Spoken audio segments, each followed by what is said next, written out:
day for It is. It's a beautiful day, folks. Thanks for everybody for tuning in. We thought we'd mix it up a little bit, and we're going to go for a little country drive. We're right in the middle of fall here in Canada, and I brought a good friend along with me. His name is Paul Spiers.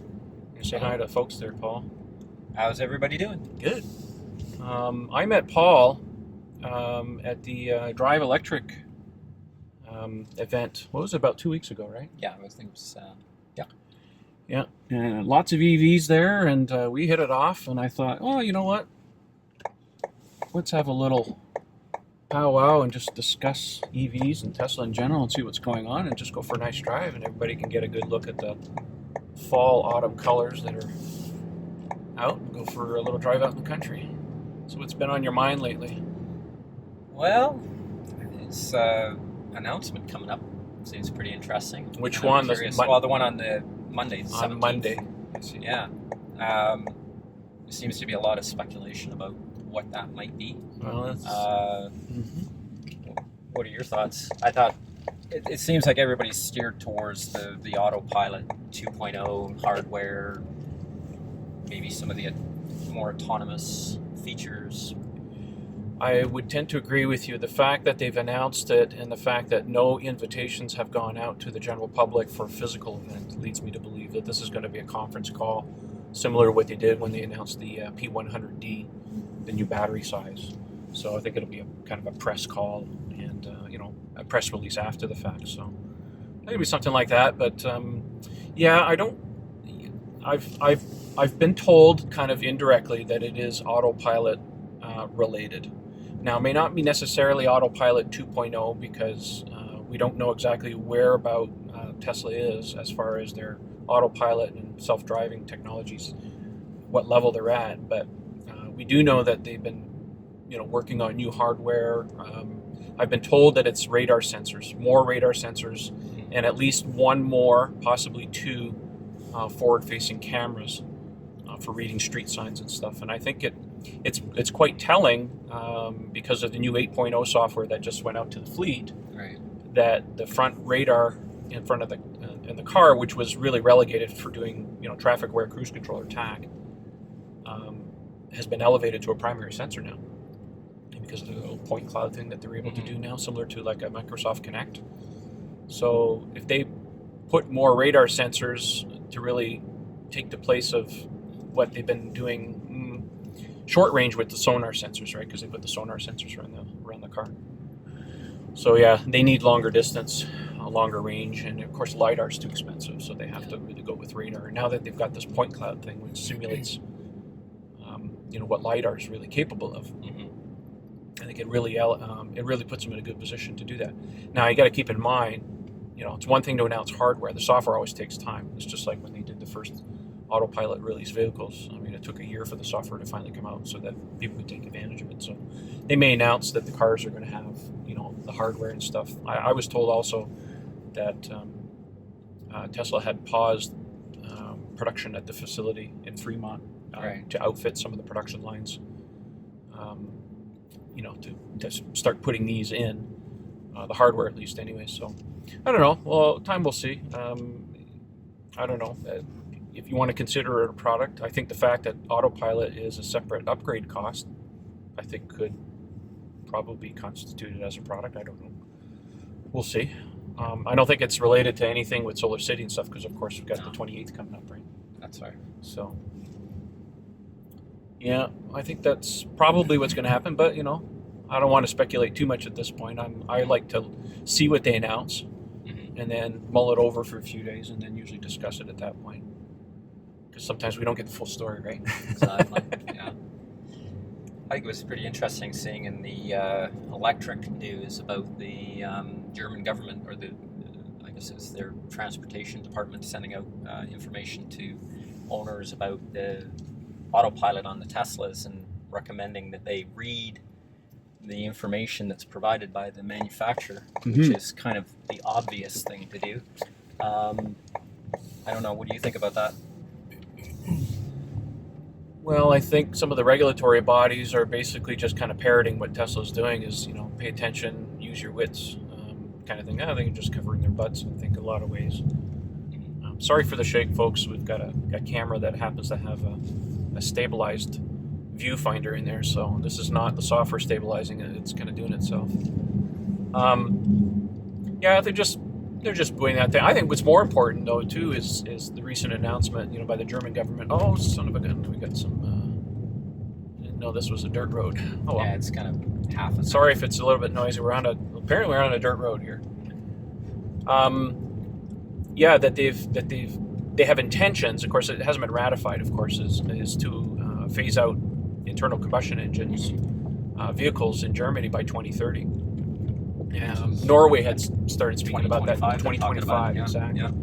So I think the ball is starting to roll in certain jurisdictions or certain countries. It's just a matter of time before it starts snowballing a little bit more. Like I said, I've been telling a lot of people we're going to see more changes in the next 5 or 6 years in the car industry than we've seen in 50 or 60 years. It's changing so much. This infiltration of computer technology into every aspect of the vehicles is changing the landscape. And the electrification now is a fait accompli. It's really happening because they realize now that it's partly it's emissions, right? So the emissions levels have been, the emission requirements now have gone up. And then the other part too is, everybody, especially with Tesla, showing the world what can be done with lithium-ion technology now if it's done correctly. Is really starting to get a lot of these people to pay attention. So it's an affront on several things. But the other thing too is, of course, you've got companies like Tesla who's doing supercar level type of vehicles now. That's a family sedan, and that's kind of putting some of these companies to shame. The Lamborghinis and the Ferraris and that kind of thing. Yeah, Audi discontinued their the e-tron. Exactly. That was surprising. Well, yeah. Well, at $1 million a pop, I guess. Well, people are buying them. The thing is you have to understand too is that these companies put a lot of R&D money into it, and you can't recoup it. You can't recoup that kind of R&D money on low production vehicles. That's why they cost so much. I mean, the Roadster was the same thing too with Tesla. They only made like 2,600 of them. They were very expensive because they had a limited production run. And the goal, of course, is to get to mass market as quickly as possible, to get those economies of scale to really come in. So yeah, but $1 million for what is essentially an R8 with a battery in it, yeah, that's a bit much. Yeah. So, I mean, but the best part about that too, you got to remember, Paul, is the technology that they developed for that and they've learned from, it just trickles down eventually. So that's true. Yeah. Well, let's hope that does. Yeah. Did you watch anything from the Paris Auto Show when you saw Mercedes and Volkswagen announce their EVs? I missed that. Oh, yeah. I think Ken and I will talk a little bit more about that. But Mercedes is interesting because they've announced that they're going to do a separate business division called EQ, and they call that intelligent driving or whatever. I think we should maybe go down this way. This will be kind of fun. Fall colors are really nice. And at least the first one is a small SUV, is what they've built. And I'm sure some of the people have probably seen it on the internet. Keep in mind, it's a concept car, so they never end up looking like that. No. The Germans seem to have this obsession with blue accents on their EVs. Have you seen that? I had noticed that. It's like the movie. Strange because they're all blue. Yeah, it's like they came out of Tron or something like that. Yeah, but they do that with their blue tech too. They're obsessed with the color blue. Well, the blue tech thing really comes from the fact that hi, how you doing? Big Yukon. Yeah, this is the kind of stuff we want to get off the roads, folks. There you go, big Yukon like that. Yeah, so I think it portends to an interesting direction that they're going to take, and it needs to be done. But more interestingly, I think, is what's going on with Volkswagen. I think Volkswagen's got something kind of neat going on with the ID. Nobody's quite figured out what ID stands for. But like I said, the original, the initial concept that they've shown is really a car that's about the size of a Volkswagen Golf, and makes sense to electrify something kind of small like that. But they have plans on expanding the range, so that's good too. I think it's a good looking car. Again, it's a concept, so what you see is not what you get at the end of the day. Sure. They always dumb them down. But yeah, that's what's going on. It's interesting too that the U.S. government is actually backing off on those fines as well with VW, and they're kind of following what Elon Musk had recommended right from the start, which is, build electric cars instead of paying your fines for the Dieselgate. Their punishment should be to move to electrification. Absolutely, I agree. Yeah, well, I think the company finally realized internally that was the only real saving grace for the company, is to do a complete 180. And I agree. It's a shame that happened to happen to a company like that. But look, when you get your fingers caught in the cookie jar, wow, look at the colors here. That's gorgeous. So yeah, and that's good. My wife, is totally into Volkswagen, so she's excited about that. Yeah, and that's good for. I think it is good for all of the movement forward towards sustainable transportation. I like Tesla. I'm going to go with Tesla, but honestly, if companies like Honda and Toyota, which unfortunately they're way at the back of the pack when it comes to electrification, but if Honda were to offer an electric car, I think they would, if they were to actually adopt it and put the R&D into it, I think they would do a fantastic job. And probably a lot of the car companies would as well. But it just seems like they don't have the appetite for it right now. Honda's notorious for that, though. They tend to lag behind by years behind other car companies. I think what's happening with the Japanese is that all the companies have been dabbling in these fuel cell vehicles, and I think largely is because there's some pretty big subsidies in Japan for these car companies to develop these kind of things. The problem is on the grand scale of things, fuel cell vehicles don't make any sense. It's okay on a bus, on a limited focus type of vehicle, but on a passenger vehicle, it doesn't make any sense because you need the infrastructure. Hydrogen is not a fuel. It's you have to break the bonds because it doesn't exist kind of floating around. You have to separate it from elements, so that takes energy to do that. So from an energy point of view, it doesn't make any sense at all because it costs you more to actually make the hydrogen, and you're not burning the hydrogen, you're just storing it, and then you're putting it into a vehicle, and then you're reconverting it back to electricity, which goes back into a battery, which then powers. It's overly complex. I think it turns out that it's something like an internal combustion engine is 20% efficient compared to electric, and a hydrogen fuel, after you take in all the refining and shipping and everything, drops that down to like 40, it's even 38% or something. Well, like it's that. actually when you factor everything in, it's even worse than a gasoline car. Yeah, but there's a lot of interest in that too, because don't forget, like as you mentioned, you break the bonds, and the main industry that would be interested in hydrogen would be the natural gas companies, because natural gas is where they're going to get that hydrogen from. Well, it's not a sustainable fuel at all. You can't make hydrogen in your house. It's a volatile, gas. That's why they use it in rockets, and they tend to blow up sometimes. It's not stable in that sense. True. So, and I've looked it up. Does anybody have any idea how many hydrogen fueling stations there are in North America? Not a clue. About 29? 29. Wow. And half of those, more than half of those, are commercial, so you can't even go take your car there to fill up. And you can't fill up at home. You can't make hydrogen at home. So it's from a sustainable transportation point of view. Yes, the only thing that hydrogen has going for it is that it's non-polluting, and you can fill up fast. But if you can't get the fuel and you can't make your own at home, and the cars are expensive.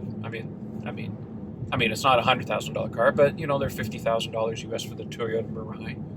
So, anyways, lots of them. Elon calls them fuel cells, and when you look at it long term, these cars are going to prove to be a failure. I think Toyota and Honda are both going to pull the plug on them eventually. It's just a matter of time.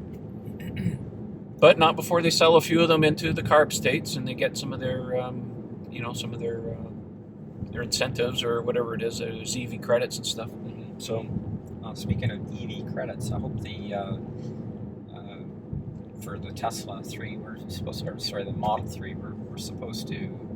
we're anticipating, up to possibly $14,000, but that could be debatable too.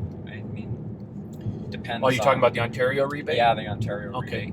Yeah. Well, the Ontario rebate really technically tops out at $13,000. You get an extra $1,000 if it has 5 seats or more, which is why the BMW i3 only qualifies for 13.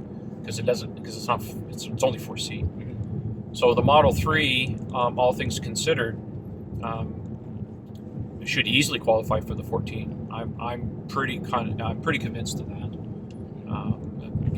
When the time comes, because have you looked at the list to see what's qualifying on the list? Yeah, like the Cadillac ELR qualifies. Yeah, there's quite a few interesting ones. I didn't think that some of the plug-in hybrid EVs, I didn't get or understand why they would qualify when they mainly run on gas, and it didn't make a whole lot of sense. Well, I think what really happened, I think, with the government is they've looked at the situation with the rebates, and of course the vast majority of the rebates were really going towards all the Teslas, because those are the ones that were really selling quite well. And they looked at it from a financial aspect, says, well, really these people maybe don't really need the rebate. Maybe we need to put the rebates to get the lower price cars into the market. The problem is that there's not enough choice on the market at this time. Right. In time, over the next 5 or 6 years, we're going to have a lot more choice. You watch. There's going to be a lot of cars on the market. So yeah, the calculation as far as what they're getting at it from, the size of the battery, how many seats it has, MSRP of the vehicle. So it makes it's a little skewed, but you know what? If their mandate is to get more gasoline cars off the market and clean it up, then I'm all for it. But like I've always told people, it's an incentive. The rebate's an incentive to change behavior. It's not a reward necessarily for buying a particular vehicle. So, because right now, most of the electric vehicles on the market are more expensive than a gasoline counterpart. So to get people to consider them a lot of ways, you got to give them a little something. Yeah. So in this case, it's an incentive. In the next 5 or 6 years, once the base price of the vehicle starts really coming down, you don't need the rebates as much. So they start phasing out. It's just the same thing that what happened here in Ontario when they started phasing out, the compact fluorescent tubes. They gave us rebates, and it's still ongoing to a certain degree for LEDs. Right now, an LED bulb is it's $10 retail. Well, here's a coupon for $5. Oh, now it's only $5. Yeah. Okay, I'll buy that instead. Yeah. But once the prices keep coming down, then you don't need the rebates anymore. You know what I mean? Yeah. So no, that makes sense. I wonder if I should take Bathurst down, go down this way. This is old Bathurst. Yeah, this is old. Oh, that's Bradford there. So we'll go down this way. The colors are nice. We're going up a hill here.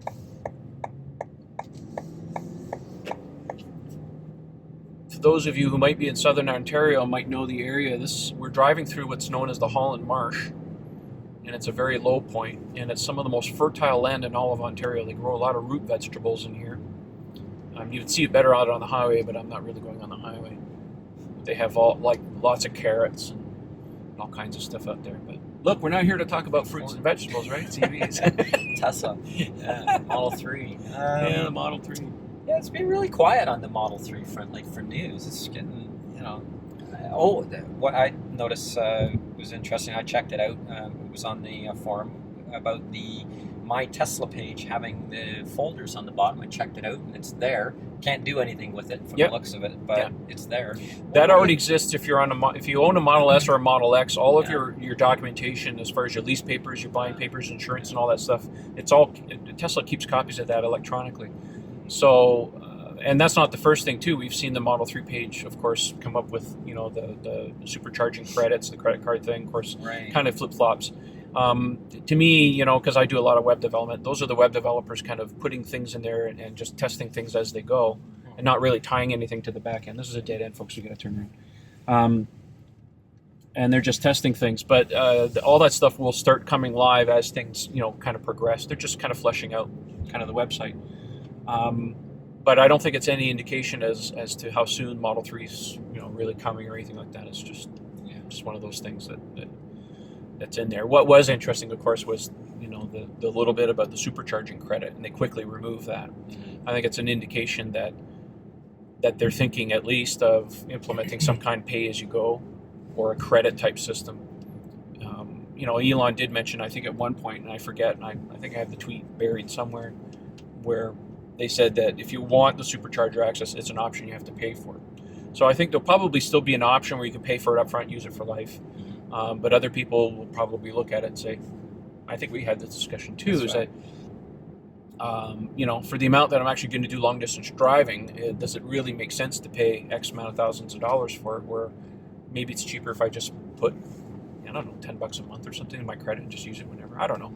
I'm actually leaning towards that now too, because after our discussion, I was more of the mind of, I'd rather just pay for it up front, not have to worry about it. But when you really think about it, you don't buy your gas or your electricity at home that way.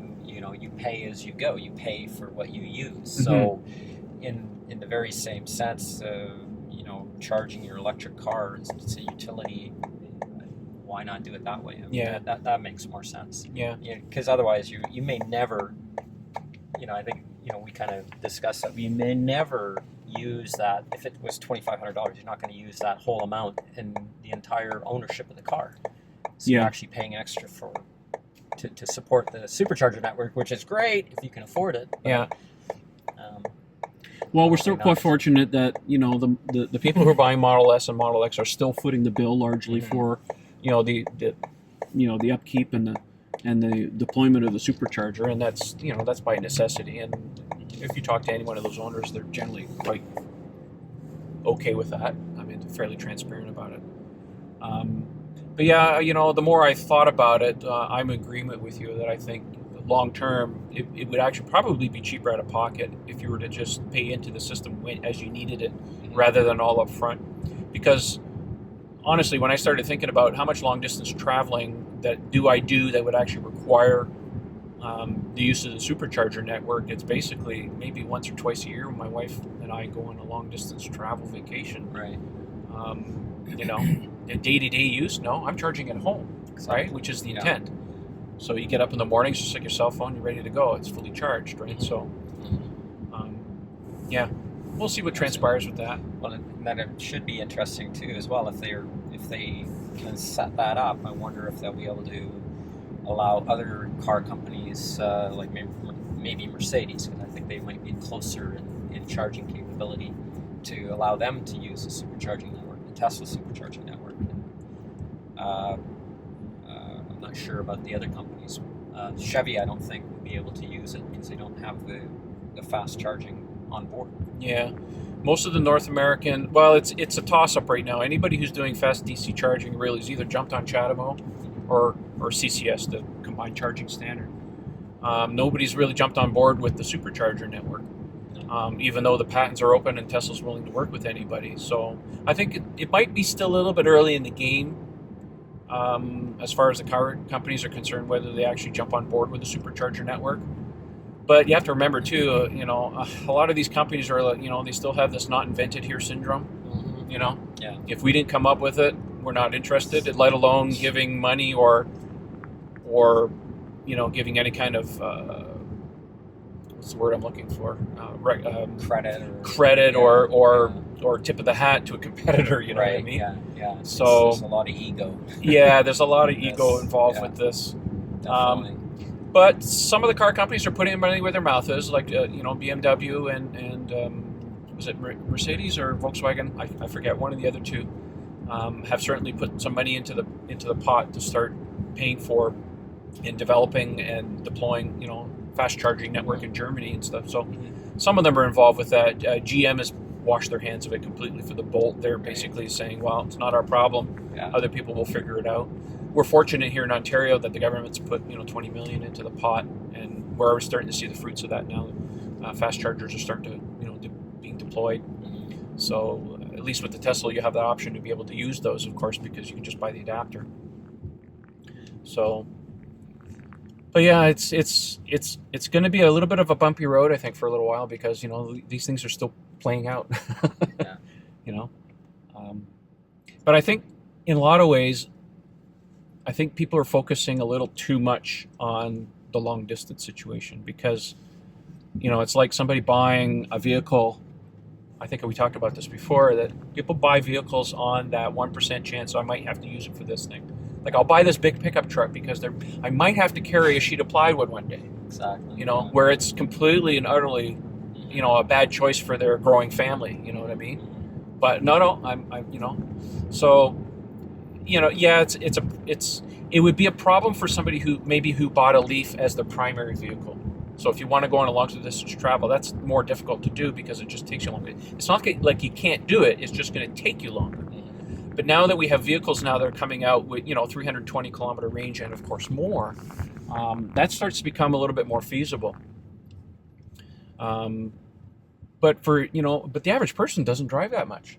That's true. On a daily basis. I mean, if you have to drive, where we live, a trip downtown, Toronto is what, 45 kilometers, 40 kilometers? That's right. I think a round trip for me right now is 92 kilometers. 92 kilometers. So that's, what's that in miles? you got me. It's pretty close to 60. It's 1.6 on the kilometer. Yeah, it's pretty close to 60 miles. Yeah, well, there you go, 60 miles. Yeah. So that's easily doable on a Leaf. Winter might be a little bit tougher if you have some cold battery situations, but of course all these cars are getting updated now with bigger batteries, so it's certainly doable.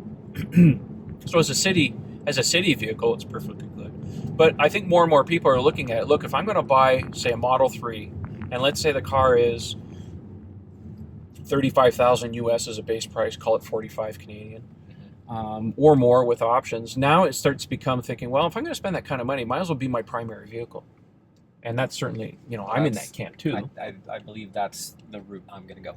Yeah. I think that will be my, our primary, well, I probably because I'm going to love the car, I'm assuming that, but I'm probably going to drive it every day, but it's definitely going to be a road trip car as well. I'd like to be able, because I can go down to Florida, we've got relatives down there, so you can go to Florida. Florida is a piece of cake. Yeah. Because of the supercharger network, it's a piece of cake. So, even if you wanted to go to California, piece of cake. Going out west to Vancouver is a little tougher because the network's not fleshed out. You'd have to dip down into the U.S. But Florida's a piece of cake. No problem. What we need to do is have more of them fleshed out kind of towards the east. We have family out on the East Coast, and we like to go out there every few years. Again, it's like by the time we get around to doing it again, the supercharger network will be fine. So it's not something that. And of course, you can use the PlugShare app. Of course, you can find chatable. There's a couple of them that are out there too. So they're adding them all the time. There's one company, and I forgot the name. Remember the guy, the couple that just drove across the cross country Tesla. Silka and Rolf? Yeah, I interviewed them. Rolf. Right, and I saw that. And when they came across, they stopped at this network across the prairies that we never heard of. Sun Country? Sun Country, yeah. So there are other chargers out there that people aren't aware of. That, there's definitely a charging system. It's not a fast charging system, but there is a charging system out there. And along with the Tesla destination chargers, you're pretty much covered, I think. And again, like as you said, in a couple of more years, that's not even going to be an issue. It's growing so fast that in 2 years, by the time this Model 3 is out in 2 years, it'll be largely a non-issue in most cases. So you got edge cases everywhere, but for people that live in metropolitan areas and need to go to the next city and stuff, it's not going to be an issue. I don't think so. I think people are making too much of a big deal right now because it's still relatively new. But now we got the Bolt that's coming out. It's already in production now. It's going to start showing up in dealers in the U.S. I think sometime in December. Canada will probably be sometime in the spring of next year. So I'm looking forward to taking one of those for a test drive. It'll be fun. So, yeah, definitely a good idea to do that. Get a feel for different manufacturers and their philosophy, just like at the EV event. Driving the i3, that was pretty interesting. And that's only, for me, folks, it's only the second time I've driven an electric car. I've driven just about every hybrid that you can think of. Of course, yeah. But as far as electric cars are concerned, the first electric car I drove was a Tesla. Now you're hooked. It's tough to compare. But having said that, I will say that I thought that there were some aspects of the i3 that I actually really liked. I thought the interior was really nice. The way it drove was really nice. I've seen other reviews of the car and people talking about they didn't like the steering. I actually thought it was pretty crisp. And it's a light, nimble car because it has such a very short wheelbase on it. I mean, skinny tires as well. But, that's low rolling resistance. Yes, those are special tires. But I liked. I'm not a big fan of the exterior. It's not a really, and I think it's one of those things though that you either love it or you hate it. And I was kind of indifferent about it, but I didn't really. Well, car design is a subjective thing, and in this case, because they shortened the vehicle ostensibly for energy efficiency purposes, that when you go short, the only direction you can go is upwards. Yeah. So when you have a tall car, they kind of look ugly, and I get that. But I agree with you. The interior on the i3 is really nice. It's very, very modern. It's not for everybody. My wife doesn't happen to care for it, but it's good efficient use of the space. It's a very roomy vehicle inside. Performance is decent on it. I mean, it's not a Tesla, but performance is really good on it. It's a nice nimble little car. But the only problem with the i3 that I have personally is I would have considered one as a stopgap vehicle. Is the price of the vehicle and the leasing options are absolutely horrendous here in Canada for it. They're putting very low residuals on the vehicle if you do it for a lease. There's some really great deals if you're an American down there. I've heard people buying i3s and leasing them for $3,000 down, $200 a month, which is like, wow. Yeah, but up here, not going to happen. Yeah, I think they're just putting low residuals on the vehicles because they just don't know what the vehicle is going to be worth at the end. So they're just front loading it. Says, look, it's not our problem, it's yours, which is unfortunate because I think it would sell a lot better if they had better rates on it. They would worry about something like that. I think Tesla went through that initially with trying to get financing arranged for their customers because the very same reason they didn't know what the cars would be worth after 2-3 years. Correct. And as it turns out, they're worth more than they actually projected. They've held their value fairly well. I mean, all cars depreciate, but compared to some of the competition, done quite well. And I actually, while we're on that subject, I was just doing some reading and stuff. There's a company down in California called Tesloop. Have you heard of them? A young fella bought a 16-year-old fella, and he decided to build like a driver or a personalized limo service initially to take Model S and drive it from, I think it was Los Angeles to Las Vegas. And they bought their car in July of last year, and they just put 200,000 miles on their first one. And they've seen about 6% degradation on the battery in that time frame.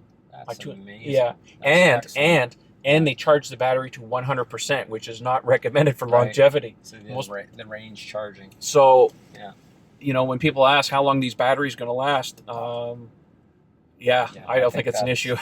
No, these guys are putting crazy miles in their car, and they're only seeing 6%. Yeah, that's incredible. Yeah. Well, isn't the I heard that the battery actually, even if you charge it to 100%, you're not really charging it to 100%. They've limited it to say 94, 95%. There is some headroom. There is some headroom at the top and the bottom for anti-bricking purposes to a certain degree because with a lithium battery, if anybody know about a lithium battery, there's a maximum voltage and a lowest voltage. If you go below the voltage, the nominal, or not the nominal, but the lowest voltage on the battery, you're going to brick the battery. Not good. So yes, there's some headroom in that battery for sure to make sure that you're not going to damage it. But that's good news, though. I mean, that's we need more and more of that information, more and more of that data to come back to say, look, batteries they're the least of our concerns when we're thinking about the longevity of a car. I mean, ICE cars, most people retire their car at a 200,000 kilometer mark, and usually less. Oh yeah. So if the battery is lasting as long as a car, this is no longer an argument against battery cars, that's for sure. Oh yeah, absolutely. Well, I mean, it's simpler too because you only have essentially two moving parts. You've got the rotor and you've got the secondary gear that does the reduction. That's it. Mm-hmm. Other than that, it's all solid state. So yeah, no, time will certainly prove that the EVs will certainly outlast an internal combustion engine vehicle for sure, especially from a maintenance aspect, because there's very little at least on the drivetrain they have to worry about. You have your wear and tear, tires, regenerative braking makes your brakes last ostensibly practically almost 10 years. The guys at Tesloop said they haven't even changed the brakes on the car. Wow. 200,000 miles, they haven't had a brake job on it yet. They put tires on it. Yeah, but I imagine here in Ontario, especially in Ontario, because of the winters, because of the salt, and I've had issues with brakes wearing out much more rapidly than they ought to because of the salt, because of the humidity and the rusting. Oh, so yeah. I would imagine that maybe our results might turn out to be a little different. I would suspect. I mean, Yeah. people in California, maybe on the water coast or in Florida, would probably experience some of that because of the salt air and stuff. But if you're living like I don't know, Arizona, Nevada, may not be should an last issue. forever. Yeah, maybe not an Yeah. issue. But yeah, I mean, yeah, corrosion, because we salt the roads with to death. It's always going to be an issue. But yeah, I'm not too worried about that stuff. I mean, that's just kind of usual wear and tear. Brakes are cheap to do. Long term of things. Do you want to stop and get a coffee? Oh, are we turning this into a coffee run now? It's just, not an advertisement, but yeah.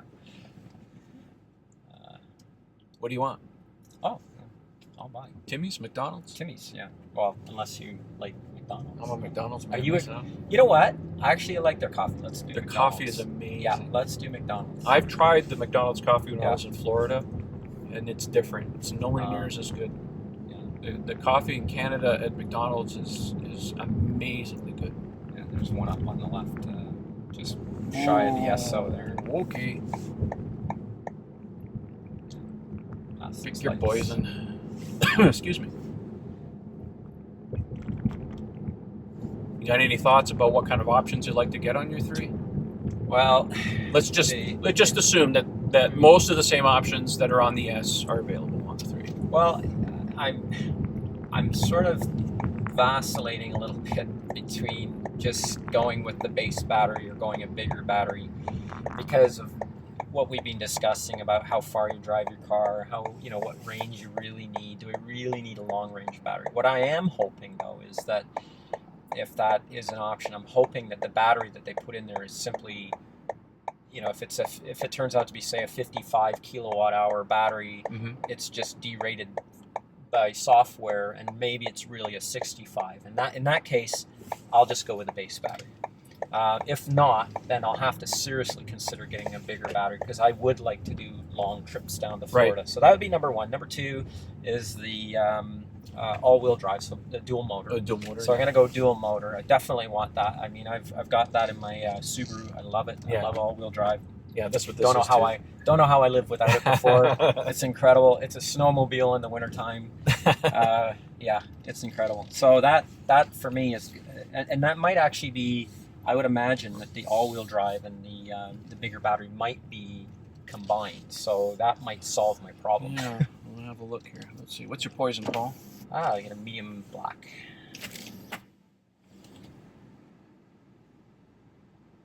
Medium black, 1 sugar.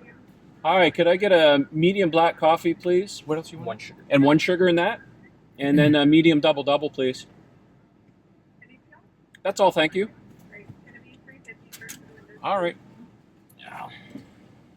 For those of you in the U.S., a double is 2 cream, 2 sugar. It's a Canadian thing. And we also have My treat. triple, and a quadruple.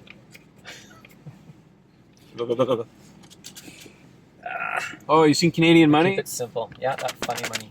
Plastic, just like the Australian stuff. Lasts forever.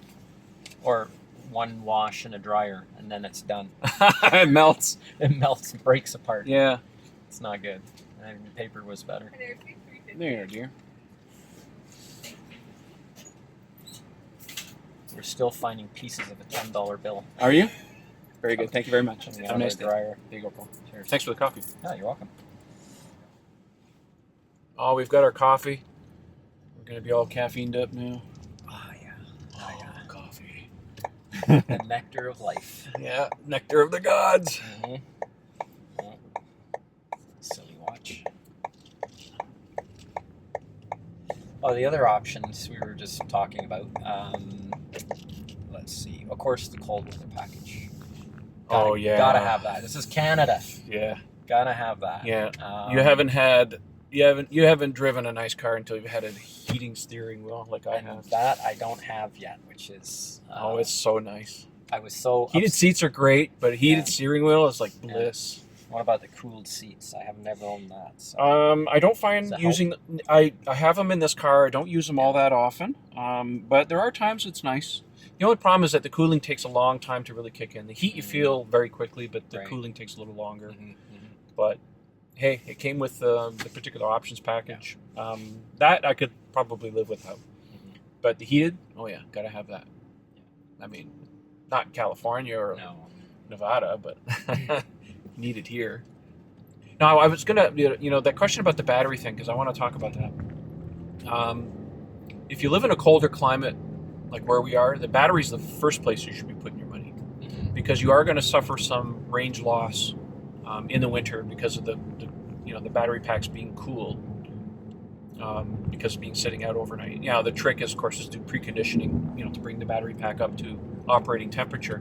The last thing you want to do is have a situation where you're driving to somebody's friend's place or whatever, and you stay overnight, and you have no place to plug it in. Yeah. You can't, and then of course now the battery has to keep itself warm, so now it's using its own energy to do that, and of course now you suffer from a lot of range loss. But your other comment about the software limiting, there's always a possibility, but I don't think they're going to do that on the Model 3. I don't think the margins are there to do that. They can get away with that right now with Model S, because ostensibly what they're doing for the lower end vehicles like the 60, which is actually 75 software limited, Right. the 60 is that they're subsidizing the cost of that through the higher end vehicles, the P100, the 90Ds, those kind of things, with the much higher margins and the expensive options on those cars. So in the hopes that in the future somebody really wants to unlock it, they can pay their $9,000 and then you get the bigger battery pack. So they're trading, I think, profits, short-term profits for longer term gains down the road. But we're talking about a $35,000 car, and the other thing too is that as much noise as Tesla makes about cost savings on the batteries, that's still going to take a few years to happen. They really got to get the numbers up. So Right. it's not going to be 30 or 40% savings like they claim as soon as they flip the switch at the Gigafactory. It's going to take some time. So I don't think a software limited battery is probably in the playing, at least initially, maybe down in the future. Yeah. But at first, they got to make up those margins. They got a lot of R&D, production capital costs to pay back. We'll just go down this way. So, not to say that it'll never happen, but I don't think it's in the books, at least initially, because we're talking about profit margins on a vehicle that's probably going to be in the order of about 15%. Right. I think I've heard J.B. Straubel mention that number once. Or Elon said something, if we have to. I remember what he said. Kind of paraphrasing, but he said, we're going to hit that $35,000 mark, even if we have to take a hit on profit margins. So he's really set on hitting that. That would probably be for the first 100 or maybe 200,000 cars. After that, it'll be once they've reached those economies of scale of 500,000, 600,000, that's when they'll start making profits. Yeah. That's, and it's a bit like their ramp up. It's an S curve, and I think the economy will sort of follow that same S curve, I would imagine. Yeah. That initially their prices will be very high and they're losing on each unit, but after a certain number, they're going to start to break even, and then after that, they'll start making profits. Well, that's one of the common questions I get a lot on the videos is like, people are always asking, like, when am I going to see my car? When am I going to get my car? I'm on the East Coast, I'm on the West Coast, I'm in England, or whatever the case may be. And, Elon has said many times, look, we're going to do production and do deliveries on the West Coast first to current owners and employees, because these folks are closer to home base. So if we have early issues with the car, they will have early issues with the car. No car's perfect off the line. Definitely. This thing, let me tell you, another story altogether. That these things take time. And they have to sort out the issues. So if they're local and they can get to the cars faster than, say, trying to send somebody out to England to look at a problem, it makes sense to do that first. And let's face it, employees and some of the early original owners of Model S and stuff are more lenient towards them because they expect to have earlier issues. And of course, once they get production ramp up, they start moving east, and then they head out to other parts of the world, Europe first, and then eventually the Pacific Asian countries. Out that ways. So we don't really have any answer, but he's also said too that they will probably do what they normally do with the car, is try to build higher option vehicles first so that they can make more profits to pay back capital expenses. He hasn't mentioned it since he did a financial call some months ago. I think it was maybe last year or earlier this year, but I think that's probably still in the works.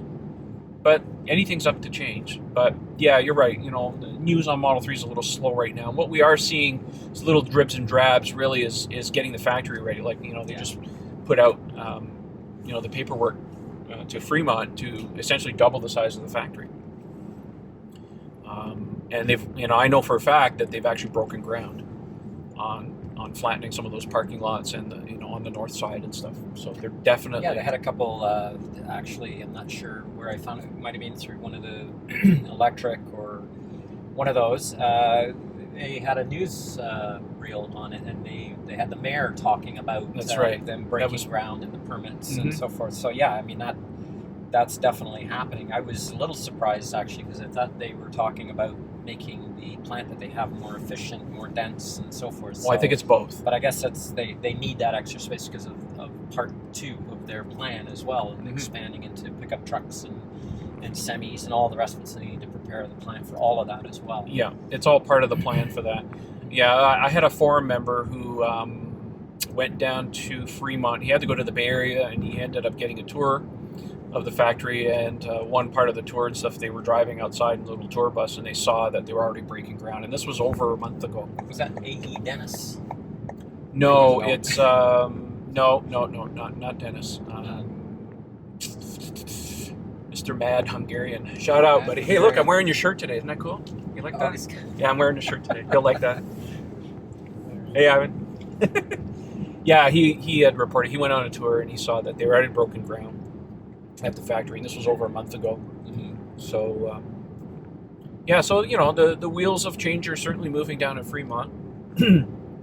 And there was another article I just read this morning off Electric that Tesla's preparing at the Gigafactory to move all of their drivetrain manufacturing over to there too, which I think was I think was part of the plan right off the bat anyways, because they need to free up some of that space at the Gigafactory, or not the Gigafactory, but the Fremont factory now, to really ramp it up.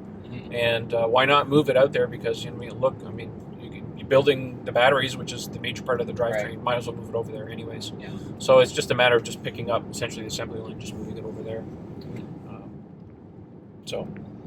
But yeah, it's starting. We're going to start seeing some more news, I think, in the spring, because I've done a video before, if you care to watch, on when we will see potential Model 3 prototypes running around. And if we go by history, based on, and I discussed this in the video too, but based on how they went about testing the vehicles, prototypes, and production when it started for Model X, I think it kind of dovetails quite a bit with what's happening with Model 3, where production really is not going to start until later in the year. And we started seeing Model X pre-production prototypes in January of 2015. So I think we'll probably see some early hand-built, hand-assembled, different Model 3 prototypes in the early spring, because they got to do validation testing on the roads in cold and hot climates, that kind of thing. So I have a feeling that's when it will pan out. Tesla's not like other companies. They don't take a car and then test it for 2 or 3 years and then put it in production. They do things very quickly, for good or bad. But I think that's when we're going to start seeing some prototypes. I think they've learned a lot of lessons. They've had the opportunity to build 2 very complex cars now, and I would imagine they've gleaned a lot of information, data about, you know, the right way and the wrong way to build a car. So I would anticipate that, based on what they have learned, that the problems should be fewer, as opposed to when they did the Model X, and they had a lot of problems with the Falcon Wing doors. The Model X has been a nightmare from day one. Right. So, but it's just because it's the nature of the beast. It's a very complex vehicle. They went overboard on that car, and they've certainly learned. That's a very painful lesson to learn when you're building a vehicle. So in the case of the Model 3, and we know for a fact that they designed that car from the ground up, from everything that they learned about building Model X and Model S, to be a simpler vehicle. So the simpler it is, the easier it is to manufacture too. And the other thing too, they haven't been talking about it as much until, you know, really recently, is this issue of the machine that makes the machine. And I think, and I mentioned this too probably in another video, is that, you know, all this time that they've been building this Gigafactory to be largely automated, that a lot of that stuff has been poured into manufacturing for the Model 3, especially in the future when they go to more automation on the lines, is that the car has really been designed to be manufactured easily. There's a recent article that just came out with Peter Hock-Holdinger, who is the chief production guy there at Tesla, who was brought over from Audi.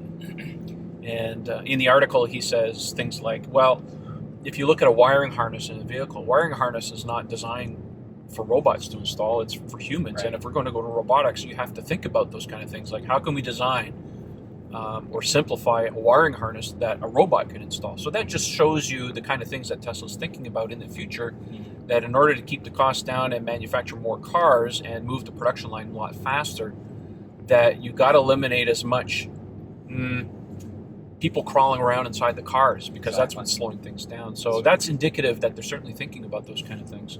But it's not going to be an initial, that won't be implemented, I think, at Fremont initially. That'll be for, maybe a future expansion or a secondary factory, those kind of things. So all it does is, at the end of the day, it really just plays into, all of the design things that they're thinking about Model 3, and, making sure that the car's on time. So I think really I think the biggest thing with Model 3 right now is not so much the production lines and, is the car designed properly and stuff. It's really making sure that the suppliers are ready and have their crap together, so to speak, so that they can meet their deadlines and start building these cars. But like I said, I think in the spring we're going to see some real action on the car. And of course, the other question I get all the time is, when are we going to see part two? Well, Elon has always said closer to production. So if you really give them some leeway, if you ignore the July 1st date that's been bandied about, that's just for making sure that everybody's ready with parts, designs, and so on and so forth. So give them a couple of months. So call it July, August. Call it September.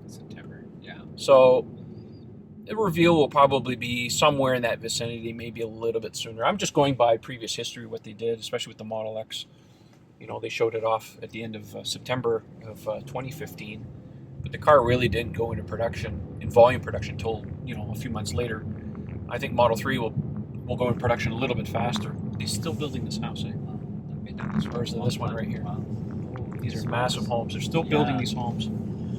I think they build them a little bit, and then they run out of money, and they go, well, I gotta wait. And they're super expensive looking. Oh, yeah. But the thing that bothers me when I see homes like that is there's nowhere to put a solar panel. Well, they're not. Yeah, they're not designed for solar panels. No. It'd be interesting. But actually, speaking of which, good segue, buddy. What's going to happen on the 28th, right? Yeah. Solar City motor. Solar City, and that'll be interesting, because I got a question. I don't know. I wonder if you have, and this doesn't have anything to do with Model 3, but if you have shares in both companies, can you vote yes on both sides? Oh, that's a good question. Because I was thinking, would one cancel the other? I don't know. I don't know how that works. I'm not a financial person. Because they would have to send out a proxy for both, because if you're a shareholder in one. I guess. I'm safe from that. I don't have anything in Solar City. I have some Tesla, but I don't have any Solar City. I bought a bit of both. So. Before or after the announcement? It was after the announcement, actually. Oh, okay. Yeah. Which was, I just figured, why not? And play the game after the announcement, and then can't really, if they follow through with the, I guess the stock, they were going to offer like $24 a share or something like that, or it was 0.001 of the Tesla stock. Right. But it works out to be about $24. So I won't be any further ahead or behind. And you have any thoughts as to the final vote that'll happen in November? Well, I think there's some there's about half a dozen or so, maybe less, lawsuits that from investors that are trying to block this merger. I don't quite understand why. I don't know if it's because they think that it's going to harm their profits in the short term, or they just don't have a long-term vision. I don't know. I don't know. I certainly know how I'm going to vote, which is yes, because I think that in the long term, I think it is a good move. Maybe not so much in the short term, but in the long term, I think they're going to they are an energy company first and foremost, and they It's just becoming happen, very apparent. right. And so they build cars, but they are first and foremost going to be an energy company producing battery storage, producing solar power, and they want to use their worldwide network to sell those solar panels. So it makes sense. Yeah, I think Elon said it really comes about because you get people going in, and I get it too. People off the street are asking me, if I buy an electric vehicle, can I run it off of solar panels? And I said, well, as long as you factor in, your consumption, yeah, it's certainly doable. Well, where do I buy the solar panels? Well, okay. So Tesla's looking at that and saying, we're getting the same question too. So why not actually offer them an end-to-end solution with one payment? Makes total sense, right? Yeah. So I think from a product perspective, it makes total sense. I think the biggest problem I think a lot of people are having right now is the fact that maybe Tesla's biting off a little bit more than they can chew. But from my indications, what I've seen is that they're just going to absorb them and then use them, to help them with marketing. But the company will still be run kind of a little bit, well, not completely arm's length, but well, they had mentioned it would be a subsidiary of Tesla, but would still operate under the name Solar City. Mm-hmm. So it's not like the company is going to be completely absorbed, and they're going to be a subsidiary, and they are using the installation. So Solar City will still be doing installation. Tesla will be building the solar panels and selling them out of their stores and so forth. So, right. And then this, like you said, the announcement for is it October 28th, where I'd imagine they have their new product that covers the entire roof, or it is the roof, yes, as opposed to just panels being. Well, it's both. Well, they may not focus on the new solar panel because they're still going to look at this idiot. Nice. Sorry, folks. I think they're still going to offer solar panels for people that want to retrofit, but I think most of the focus is going to be on this new solar roof, so to speak, which is panels that essentially replace not shingles, right. but panels that would attach directly to, say, the sheathing, whatever, right, and interlock in such a way. Yeah, interlocked onto the roof. Exactly. Yeah. Plus the new Powerwall version 2, which will have a built-in inverter, new batteries, all this other stuff. Right. So, yeah, it'll be interesting. I think largely a lot of that stuff is trying to really show the investors and John Q. Public and the shareholders really what they really have kind of planned to say, okay, you're not actually voting on nothing here sight unseen. We'll show it to you, and then you can make an informed decision. So I think that's largely why they kind of planned it that way. Because originally the vote was supposed to be sometime in September. Of course, that's come and gone. So now they've pushed it off till October. Or November, I should say. Yeah, this is all brand new. Well, that's kind of probably a strategic move, obviously, because they want to show off the new products so that people can see that and see that this is, they really do have a plan in mind. Yeah. And they have a product, and that probably tests the waters to see what kind of orders they get as well, I would imagine. Well, if they start taking pre-orders, yeah. For sure. We'll see what transpires with that. But I don't expect to see anything in terms of pricing with this stuff at first. It's just show you the product. It's going to go into production in X amount of months, whatever, taking pre-orders now. When we're ready to talk about pricing, we'll talk about pricing. Right. That's kind of how Tesla really operates. Mm-hmm. So we'll see what transpires with that. So, yeah. Yeah, I definitely want to. I would like where I'm living right now. I don't think I can. Well, I know I can't do solar panels, but we are sort of looking in the future. The houses that I look at, newer ones. The problem I've noticed is unless they're actually designing, when some of them are actually being built with solar panels in mind. In fact, I think that's the new building code that the roofs have to be able to carry the weight of solar panels. That's a new code, right? That's been put into place in southern Ontario, right, or probably all of Ontario. So that, to me, now has become a huge consideration for buying a home as to whether or not I can actually put solar panels on the roof. Right. Because I want that capability. I want that to be able to charge a Powerwall, to be able to provide electricity or store electricity overnight, or a combination of those things. I'm not really sure how that's going to work out, but I'm with you on that too. I would do solar panels on my house, but the problem is that up this high, in terms of elevation, we're not close to I mean, yeah, elevation, not in height above sea level. Right. Oh, latitude. Thank you. Yeah. Oh, I was looking for that Yeah. word. Our latitude really, I mean, the solar panels really have to be on the south side, and my roof pitch is east-west, so it's just not going to work. Well, you can if you, but the problem with that is then it costs you more money because you'd have to put them on the east and on the west. Is that one of the new XC90s? That's a new XC90. Yeah, I think so. That's a nice car. Brand new. Not EV though. Sorry. It's gas. Who cares? That's so yesterday. It's so yesterday. Love it. I'm not driving another gas car.